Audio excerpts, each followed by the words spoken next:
Hi hello నమస్తే welcome to our channel.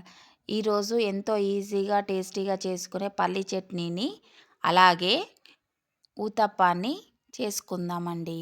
మీకు నచ్చినట్లయితే లైక్ చేయండి, షేర్ చేయండి, కామెంట్ చేయండి, అలాగే సబ్స్క్రైబ్ చేయండి. ప్రాసెస్లోకి వెళ్దాం. పల్లీల చట్నీ కోసం 1/2 కప్ వేయించిన పల్లీలను తీసుకుంటున్నాను.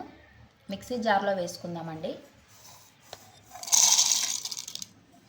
అలాగే చిన్న కప్ అయితే పావంతు 1/4 కప్పు పుట్నాలను తీసుకుంటున్నాను. టేస్ట్ బాగుంటుందని వేసుకుంటున్నాను.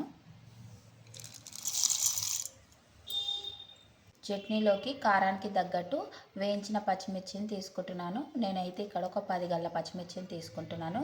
మీ కారానికి తగ్గట్టు పచ్చిమిర్చిని అయితే తీసుకోండి. దీంట్లోకి ఒక చిన్న టీ స్పూన్లో సగం జీలకర్ర తీసుకుంటున్నాను. వెల్లుల్లి రెబ్బలను ఒక 4 తీసుకుంటున్నానండి. ఇవి లావుగానే ఉన్నాయి. టేస్ట్కి సరిపడా సాల్ట్ని అయితే తీసుకుంటున్నాను. ఇప్పుడు వీటిని పౌడర్ చేసుకుందామండి. ఇలా కోర్సుగా గ్రైండ్ చేశాక దీంట్లోకి వాటర్ వేసుకొని ఒకసారి తిప్పుకుందామండి.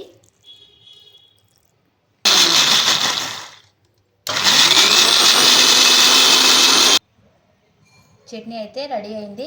ఇలా గ్రైండ్ చేసుకోవాలండి. ఇప్పుడు సర్వింగ్ బౌల్లో తీసుకుందాము. ఆయిల్ వేసేసుకొని హీట్ అయిందండి. దీంట్లోకి ఆవాలు, జీలకర్ర, పోపు దినుసులు, ఎండుమిర్చి, కరివేపాకు,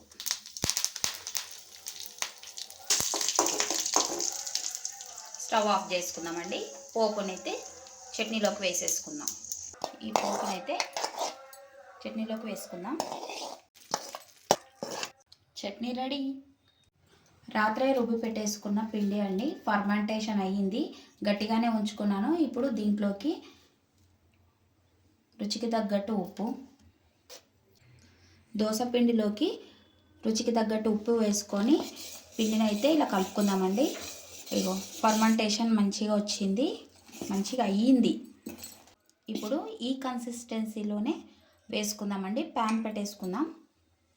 స్టవ్ ఆన్ చేసుకొని ప్యాన్ పెట్టేసుకొని ఆయిల్ వేసుకోవాలి.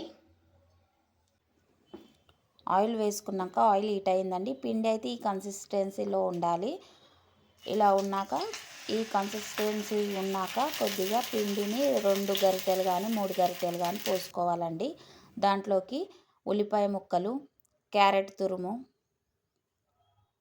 మీకు ఎంత ఇష్టం ఉంటే అంతే వేసుకోవచ్చు. అలాగే కొత్తిమీర వేసుకొని కొద్దిగా కారం అయితే వేసుకోవాలండి మీకు నచ్చినంత, మీ స్పైసీనెస్కి తగ్గట్టు. అలాగే కొద్దిగా సాల్ట్ రుచికి తగినంత. ఆల్రెడీ పిండిలో ఉంటుంది కదా. ఇప్పుడైతే ఆయిల్ పైకేలు వేసుకొని క్యాప్ పెట్టేసుకుందామండి. ఉడకనిద్దాము. ఓకే అండి, ఇప్పుడు ఉడికింది. క్యాప్ తీసేద్దాము. టర్న్ చేసుకుందాము. ఉతప్పాన్ని అయితే కొద్దిగా ఈవెన్గా కాలనిచ్చి ఓకే అండి కాలింది.